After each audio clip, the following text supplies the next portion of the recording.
जय हिंद। उधर तो हमारा टेंस का जो है इंडेफिनिट तो कंप्लीट हो चुका है, अब इस समय कॉन्टीन्यूअस चल रहा है। हालांकि आज हम बात करेंगे क्लास 12 के मोस्ट इम्पॉर्टेंट चैप्टर विलियन के बारे में, जो कि केमिस्ट्री का चैप्टर है और ये बोर्ड एग्ज़ाम के लिए काफ़ी जो है इंटरेस्टिंग चैप्टर है। इसलिए हम इस चैप्टर पर सोचे कि एक वीडियो बनाया ही जाए। चलिए समय की बर्बादी न करके हम सीधे विलियन की बात करते हैं। सबसे पहले हम विलियन की परिभाषा के बारे में जानेंगे। तो आप ध्यान दीजिएगा कि दो या दो से अधिक अवयव को पदार्थ बोलते हैं। दो या दो से अधिक पदार्थ का समांगी मिश्रण को ही विलियन कहते हैं। ठीक है, समांगी मिश्रण को क्या कहेंगे? विलियन। ये ध्यान दीजिए। देखिए, विलियन की परिभाषा भी पूछ सकता है आपसे क्वेश्चन में, और बोर्ड एग्ज़ाम के लिए बहुत ज़्यादा इम्पॉर्टेंट है। इसीलिए इस पर कुछ क्वेश्चंस भी बनेंगे, उन क्वेश्चन को भी हम पार्ट 2 में हल करवाएंगे। हालांकि पार्ट 1 में हम सिर्फ डिफिनीशन के बारे में ही समझेंगे। ठीक है, चलिए नेक्स्ट टॉपिक देखिएगा कि विलियन में जो पदार्थ अधिक मात्रा में रहता है, जो पदार्थ अधिक मात्रा में रहता है उसे हम विलायक कहते हैं, बोले तो सॉल्वेंट कहते हैं। ठीक है, उसे हम क्या कहेंगे? विलायक कहेंगे। जो पदार्थ अधिक मात्रा में होगा उसे हम विलायक कहेंगे, और जो पदार्थ विलियन में कम मात्रा में होगा उसे हम विलय कहते हैं। ठीक है, ये बात आप लोग एकदम ध्यान से सुनिएगा।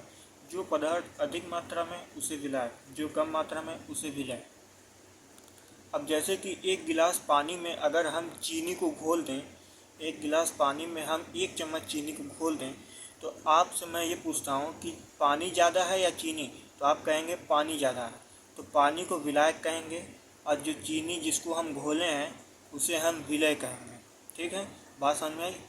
चलिए अब आगे की बात करते हैं।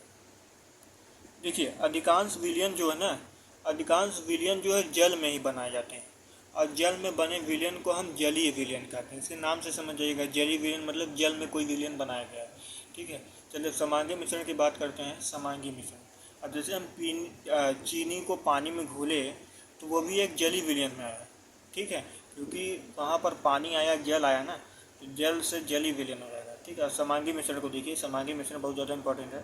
ठीक है, देखिए ऐसा मिश्रण जिसमें एक पदार्थ दूसरे पदार्थ के साथ पूर्ण रूप से घुल जाए, पूर्ण रूप से घुल जाए, उसी को हम समांगी मिश्रण कहते हैं। ठीक है, अभी आपको नहीं समझ आ रहा है तो इससे हम उदाहरण भी दिए हैं।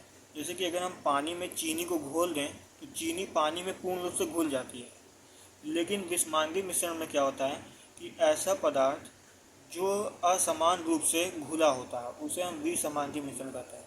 अगर हम पानी में चॉक को घोलेंगे तो चॉक, पानी जो है, पानी में जैसे जो हम चॉक को घोलेंगे तो पानी का रंग दूध जैसा हो जाएगा।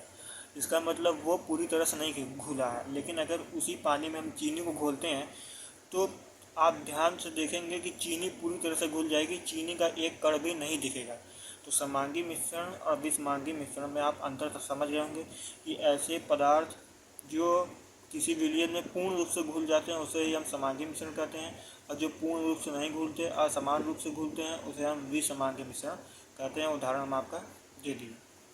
चलिए अभी हालांकि विलियन के बारे में हम सिर्फ इतना ही आपको बताएंगे।